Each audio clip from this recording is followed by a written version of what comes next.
What's poppin', everybody? UFC Macau is this weekend, and I'm going to give you my full card predictions all the way from the early prelim opener to the main event, so stay tuned. Starting with the early prelim opener of Loma Lookboonmee versus Jaqueline Amorim.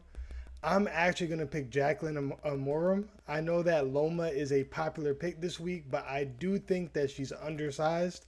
I'm not a big fan of a Muay Thai style against a grappler. I think Jaqueline will catch the kicks, take advantage of the size, get on top, and either win a decision or find a submission somewhat early into the fight. I know the gas tank might be an issue, but I think that she could get a takedown early enough in this fight, not do too much, and she's trained by the best camp in the world, American Top Team. So I think Jaqueline gets those takedowns, throws the heavies, gets inside, does what she has to do, and wins a decision or gets a submission. Moving up the card to Kangjie versus Rodrigo Vera. I'm going to go ahead and pick Rodrigo Vera here. I think he's a well-rounded fighter. He has that Latin durability, so he's going to crash the pocket. Zhu has fought on the road to the UFC, going to split decisions and stuff. I don't really like that. I think the road to the UFC is probably the weakest out of all the paths to get into the UFC. He's an okay striker, he's a pretty good fighter. I think Rodrigo Vera is more well-rounded. I think he is durable enough to put the pressure on, get some takedowns, and probably win a decision here. I'm never going to choose against Latin durability. We saw that with Juan Diaz, who Rodrigo Vera also has a win over. So we're going to pick Rodrigo Vera here. I think he's going to crash the pocket, be able to take the damage, get the takedowns, and win the fight by decision. Moving up the card, we have the Battle of the Aunties. We have Angela Hill versus Jingnan. I'm familiar with Jingnan from her run in One Championship, trilogy with Angela Lee. And from those fights, I kind of think there's a path to victory for Angela Hill here. And I'm going to pick Angela Hill to win the fight. I think she's going to be able to handle the pressure. Jingnan's a great boxer, by the way. Great combinations. Kind of John Lineker-esque. Jessica Andrade-esque, where she's like kind of like 4 or 5 punch combinations.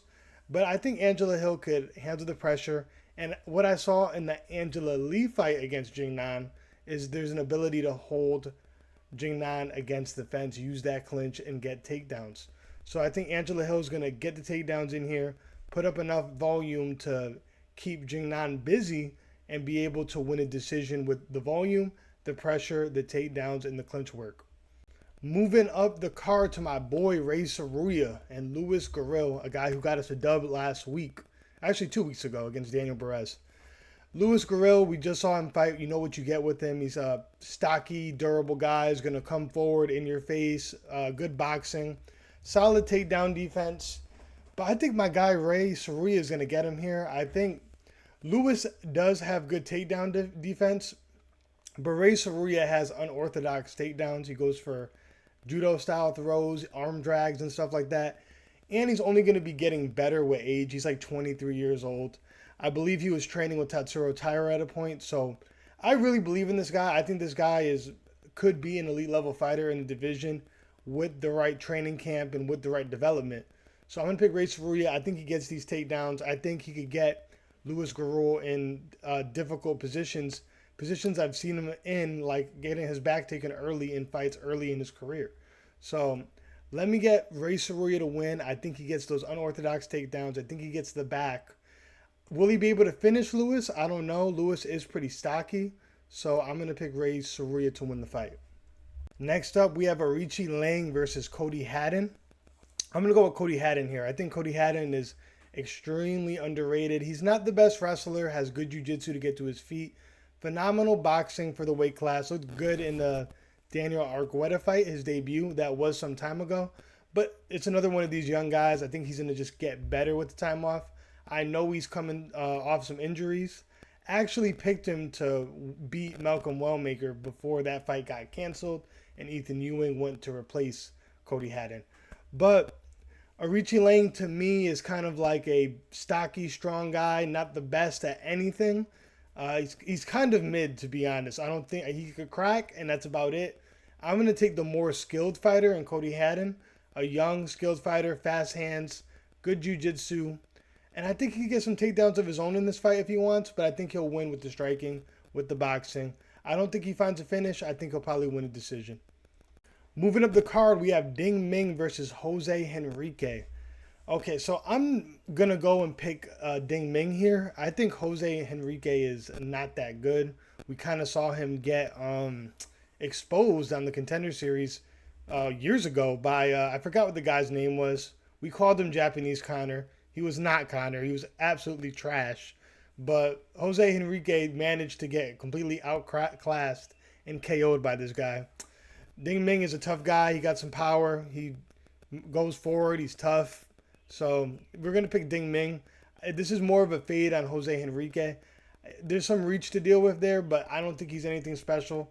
He's just not very good. So we're going to pick Ding Meng. Moving up the card to YiSak Li versus Luis Felipe Diaz. I'm going to pick Luis to win this fight, but I think both of these guys aren't very good. I wasn't very impressed on what I found from Lee's tape. Seems like a decent, well-rounded fighter, but could be some issues in the grappling department, and that's where Luis is pretty strong at, I'd say.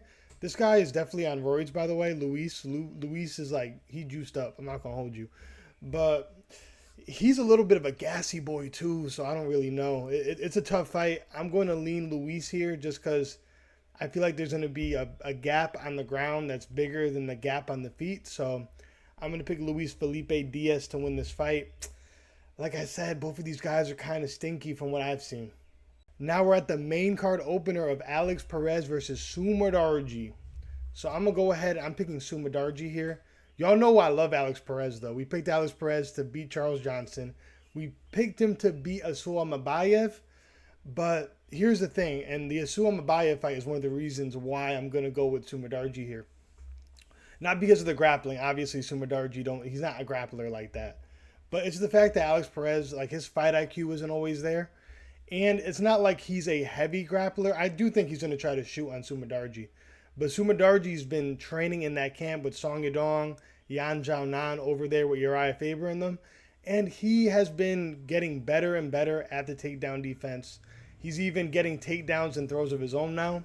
He's very, very slick on the feet. He's always been slick on the feet, managing his gas tank really well. And he has a huge reach advantage here over a guy like Alex Perez who likes to throw a lot of looping punches.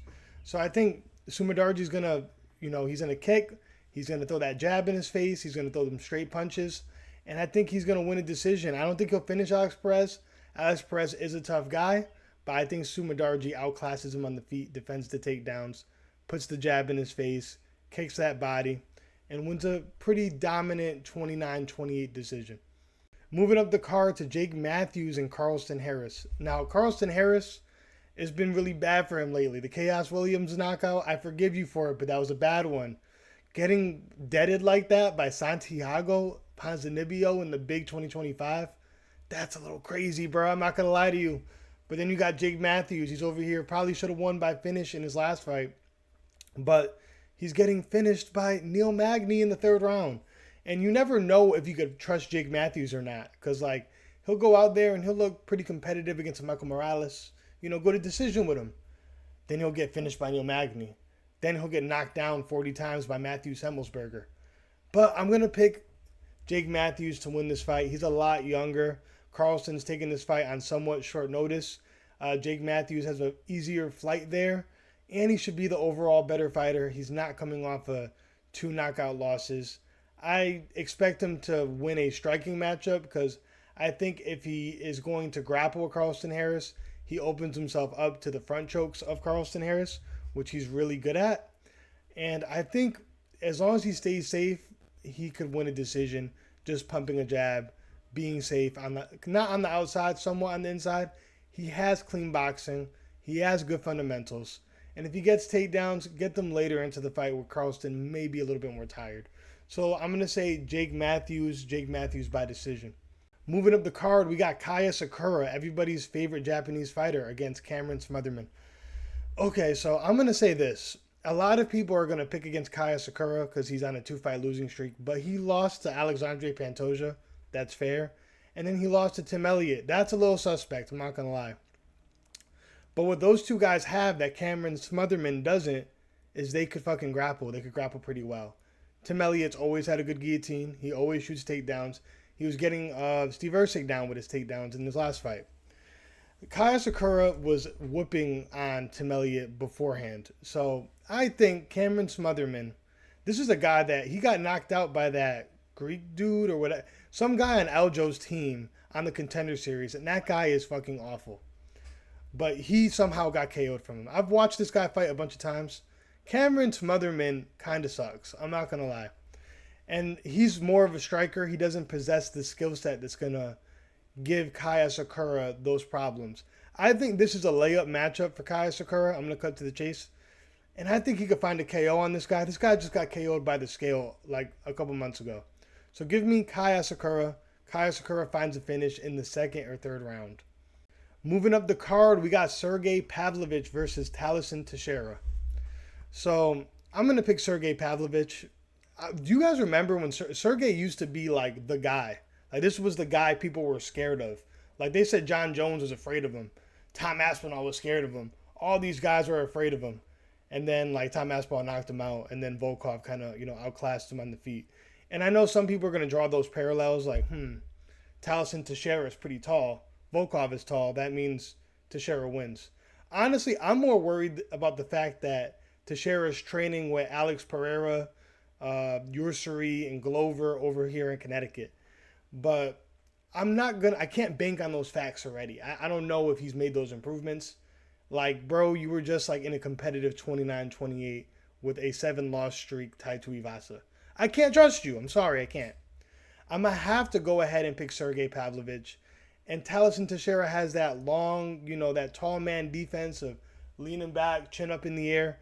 And I'm going to pick Sergei to knock out Tallison Teixeira. I don't think Tallison Teixeira is UFC level. We'll see if he's made improvements since coming up here to Connecticut. But, yeah, that's the pick, Sergei. Moving up the card to Zhang Mingyang versus Alonzo Menifield. So, I'm not a big fan of Alonzo. I've been calling Alonzo one of the worst to do it for a minute. I'm not going to lie to you. But I do see a path to victory here, but I'm not going to pick him. I'm going to pick Zhang Mingyang, much younger fighter. Ton of power. He's fighting in China. It's time to redeem yourself after losing to Johnny Walker. Because losing to Johnny Walker that's nasty work. I'm not going to lie. But Menifield seems like he's always on the other side of a slime out. Like, what's his most recent win? Maybe Jimmy Crute or something? Like, yeah, I think Zhang Mingyang and Alonzo are probably going to stand there and, like, bang it out. And that creates, like, a 50-50 matchup for sure. But I'm going to pick the more durable guy, the younger guy, with the heavy hands in his home country. I think Zhang Mingyang's going to get a knockout in Macau. Alonzo Menifield's kind of chinny, I'm not going to lie. Song Yadong versus Deiveson Figueiredo, the main event of UFC Macau. I'm going to go ahead and pick Song Yadong. I think Song Yadong might be a lock here, I'm not going to lie. Deiveson Figueiredo, he hasn't looked that great at bantamweight, despite what people might make you believe. He's shooting takedowns for his dear life. He's kind of low output. He's going to... Listen, Hani Barcelos had a more dominant performance over Jackson than Deiveson Figueiredo. Deiveson Figueiredo went like life and death with Montel Jackson. Split decision in his home country. Like, that's crazy, bro. Deiveson Figueiredo has regressed tremendously. He's going to have a size disadvantage here, athleticism disadvantage here, age disadvantage here, probably a speed disadvantage here, and I feel like the power will probably be equal, but Song Yadong has hell of a chin on him, and I don't think that he's going to take down Song Yadong. I think Song Yadong's going to defend most of the takedowns, and Song Yadong's been looking good against elite level competition. Even in his losses against Petr Yan, his last loss against Sean O'Malley, his loss against Corey Sandhagen, these are all fights where he's competitive in these fights.